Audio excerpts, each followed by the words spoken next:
Hi, I'm Justin Fuller, and I'm in Baltimore today to talk to Legg Mason Value Trust Manager, Bill Miller. Welcome, Bill. Thanks. Hi, Justin.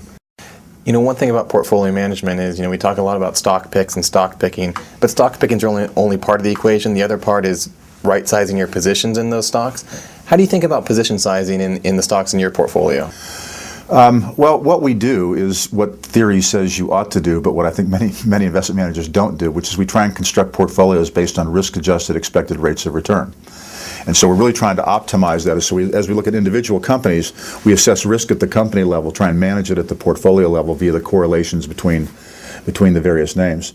We've typically been fairly concentrated in our portfolios. I think there's some misunderstandings about the benefits of concentration. So there are a lot of studies. My colleague Michael Mobison has done work on managers that have outperformed over long periods of time and noted that many of them, in fact most of them, have concentrated portfolios relative to the rest of the industry. But that's really a function of how the markets operate. If the markets are providing you with, if valuation disparities are wide, or in the more statistical parlance, the distribution tails are fat, then you should be concentrated.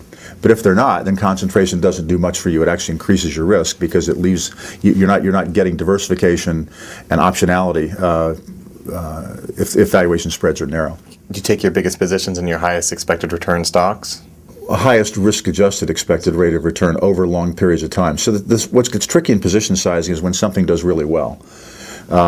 So if you take a company like AES, which is our largest or second largest position depending on the day, that's a company that made it from $75 in 1998 to 75 or 80 cents in 2002, and we didn't start buying it at 80 cents. We started buying it maybe in the high single digits, but it then we bought a lot of it down at the very low prices, and that went from 80 cents to $25, and that then made it a very large position.